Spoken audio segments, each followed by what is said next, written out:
Gente, para que a gente possa viver essa paixão por Jesus, pelo Espírito Santo, para que a gente possa ter esse avivamento pessoal, a gente precisa entender quem nós somos em Cristo. Essa palavra tem me abençoado por anos. Essa palavra tem construído a minha vida, a minha intimidade com Deus por anos. E ela tem sido construída em mim. Como filha de pastor, por muitos anos lidando com pessoas, e depois por mais de 10 anos sendo pastora, também lidando com pessoas, eu percebo que um dos maiores problemas do ser humano, quase tudo provém da baixa autoestima. E como psicóloga, né, a gente acaba tendo esse tipo de observações.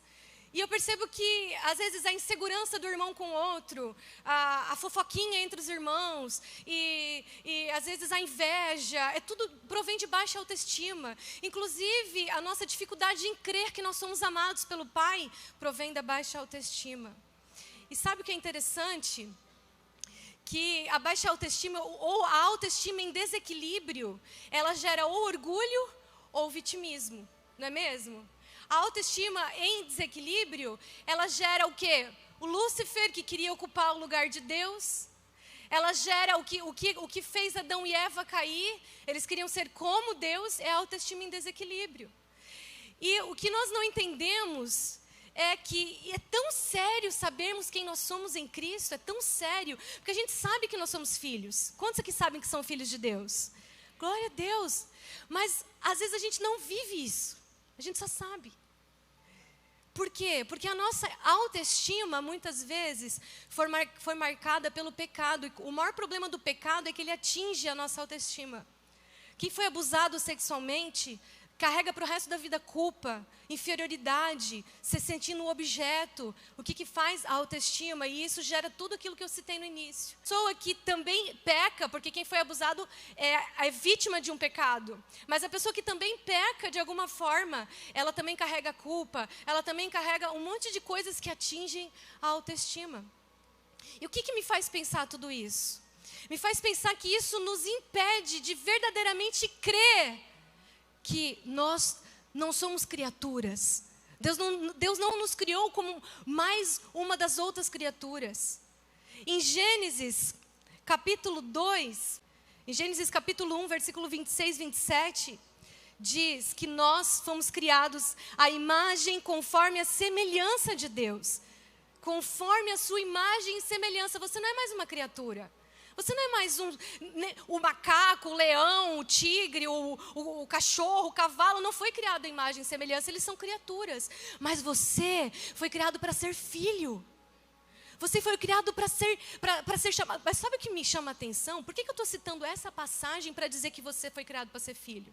Porque quando um bebezinho nasce, quando Natan nasceu, a primeira coisa que as pessoas queriam identificar, com quem que ele é mais parecido? Ele veio a cara da pastora Daiane. Só que não. Ele veio a cara do pastor Tiago. Todo mundo fala que eu só emprestei a barriga. E as primeiras coisas que... Quem aqui tem filho? Que mais bebezinho assim? Quem ainda... Isso que você mais ouve quando você vê o seu filho? Quando as pessoas vêm, eles falam, é parecido com o pai. É parecido com a mãe. É a primeira observação que todo mundo faz. Por quê? Porque ser a imagem e semelhança, quando Deus disse que nós somos a imagem e semelhança, Deus estava dizendo, eu fiz filhos para se relacionar comigo. Ser imagem e semelhança significa que Deus, desde o início, sempre quis ser pai. Isso não veio depois de Jesus, isso veio já desde a criação. Homem. Você é a imagem porque você é filho, você é a semelhança porque você é filho. E mesmo pessoas adotadas se tornam parecidas com os pais adotivos, sim ou não? Quem já viu isso? Crianças adotadas que são parecidíssimas com os pais. E mesmo que às vezes fisicamente, por exemplo, os pais são brancos, a criança é negra ou vice-versa, mas o jeito é tão parecido que, nossa, você vê semelhanças físicas até mesmo na pessoa. Porque se você por acaso não for parecido na imagem, pelo menos na semelhança você tem que ser parecido.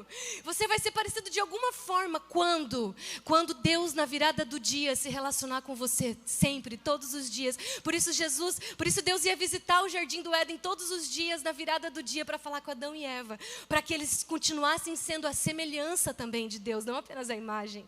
A imagem e semelhança, ela vem de um relacionamento. E isso é tão sério. É tão sério você saber que você é filho, porque só quando você crê que você é amado, só quando você realmente crê que você é filho, você consegue ter essa paixão por Espírito Santo. Sabe por quê, irmãos? Porque até o amor por ele vem dele. Você não consegue amar ele se ele primeiro não te amar. Por isso a Bíblia diz que ele primeiro nos amou. Porque quem é amor? Quem é amor? Então, se Deus é amor, eu preciso ser cheia dele para poder amar ele. Olha que loucura.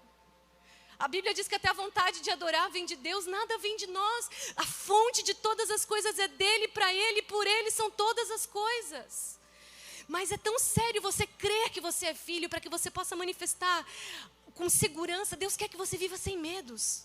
Porque a Bíblia diz que o perfeito amor lança fora todo medo. Mas para que você não tenha medo, você precisa viver no perfeito amor do Pai, nesse relacionamento de pai e filho, crendo que Deus...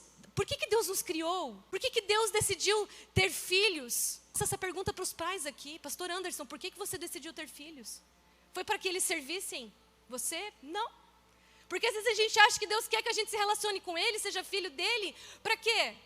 Para servir Ele. Não, eu não tive o Natan e a Rebeca para me servir, para me ajudar lá em casa. Eu vou ter uns filhos para ver se me ajuda aqui com a mão de obra. Está muito difícil aqui limpar a minha casa. Vamos ver, quando eles crescerem eu tenho não, vou ter alguma coisa em troca. Não, Deus não te criou para isso. Eu tenho os meus filhos, eu tenho certeza que todo pai aqui que projetou, que deseja os seus filhos, ele tem os seus filhos e ele tem prazer em simplesmente estar com eles. Em simplesmente olhar para eles. Esses dias eu estava olhando para minha filha e babando nela, e os dois lá assistindo televisão e dançando.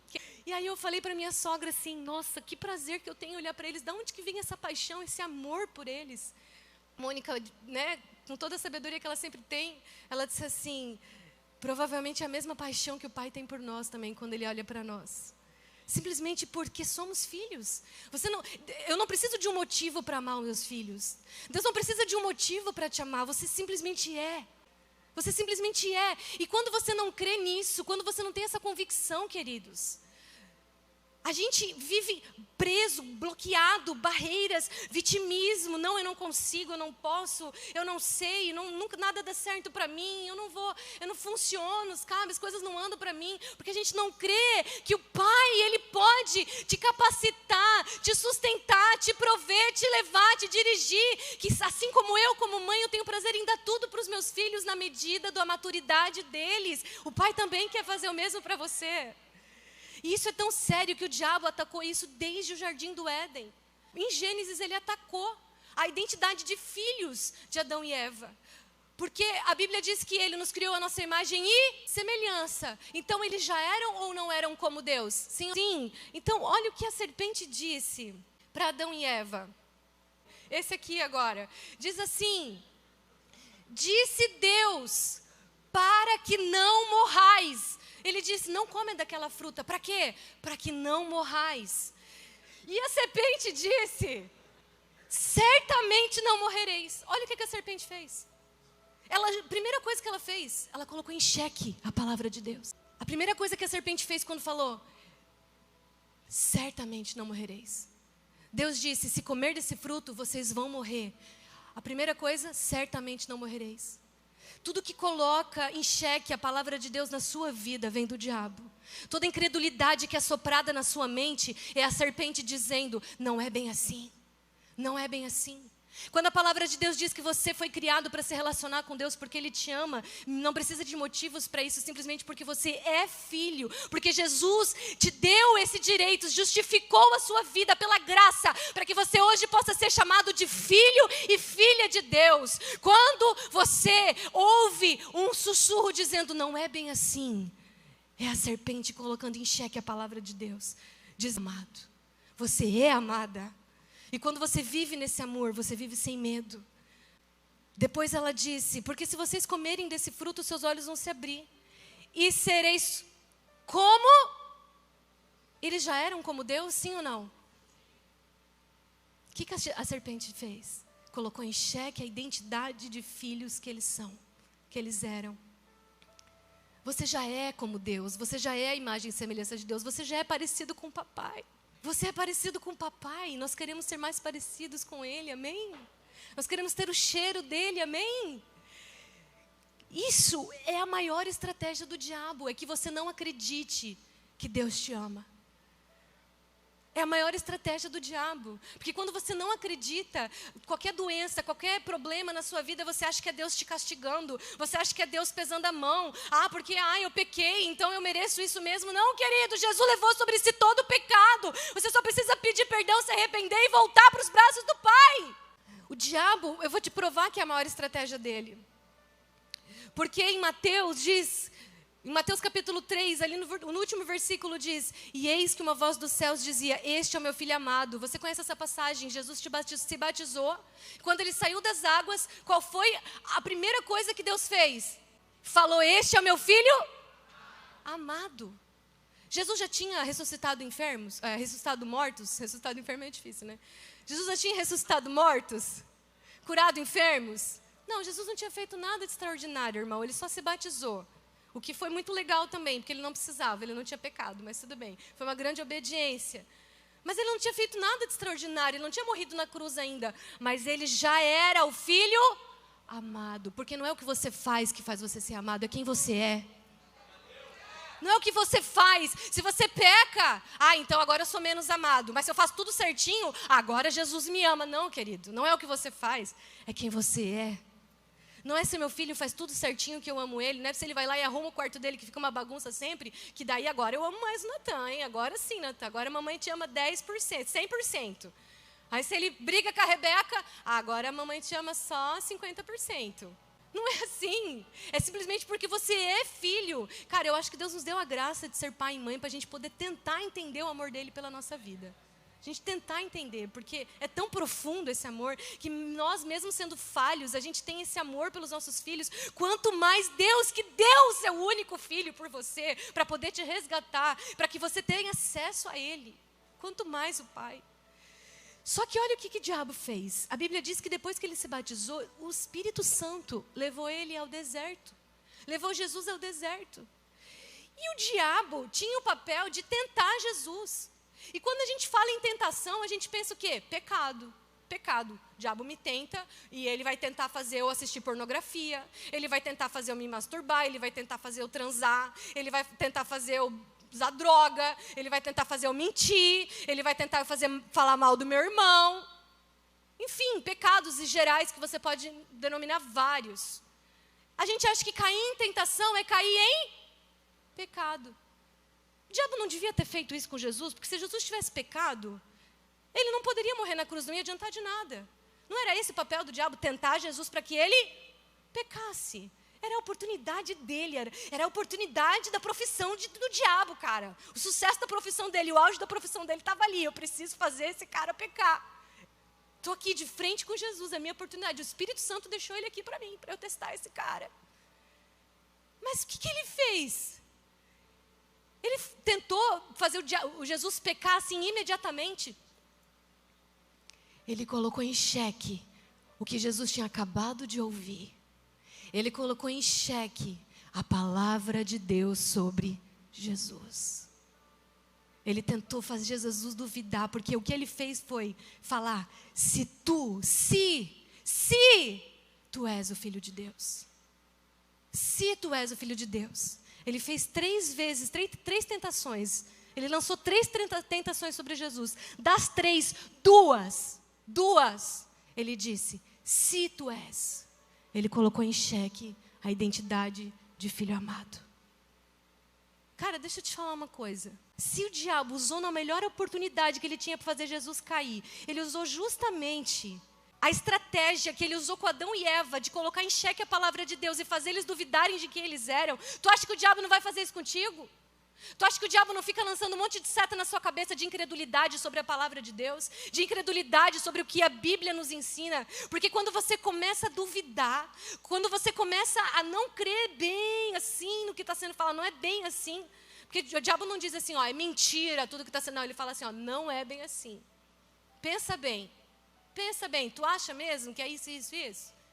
Quando você começa a dar ouvidos à incredulidade que o diabo lança na tua vida, você começa a duvidar que Deus diz que você é filho amado, e que você tem acesso ao coração do Pai, que Ele tem segredos a revelar para você, que Ele tem planos para a sua vida, que você não nasceu por acaso, que Deus tem propósitos para você, você começa a duvidar disso. E daí o mundo começa a te atrair, porque dentro da igreja já não começa mais a fazer sentido. Dentro do corpo de Cristo já não começa mais a fazer sentido. Será mesmo que Deus tem planos para mim? Será mesmo que o papai me ama? Deixa eu olhar lá para fora. Deixa eu ver se não tem uma coisa mais interessante lá. Eu não vou ficar perdendo meu tempo aqui na igreja, enquanto que tem tanta coisa boa para... Claro, porque você não está firmado, enraizado no amor do Pai pela sua vida. Porque você ainda não entendeu que você é filho amado. Aí a sua autoestima fica tão vulnerável. E Jesus, ele estava com fome. Ele passou 40 dias no deserto. Quando ele teve fome, foi que o diabo foi até ele. Qual é a sua fome? O que o diabo está tentando matar a sua fome? O que ele está te oferecendo que você está com fome? É carência? É atenção? Qual é a sua fome? Quando você está firmado na identidade de filho amado, você entende que quem realmente mata a tua fome é o amor do Pai pela tua vida. A fonte de todas as coisas, porque nele, por ele, para ele. Nós viemos dele e nós voltamos para ele. E você entende que essa vida é passageira e que o que realmente importa é a eternidade. Só a eternidade. Mas a palavra de Deus diz que a vida eterna é esta: conhecer a Deus.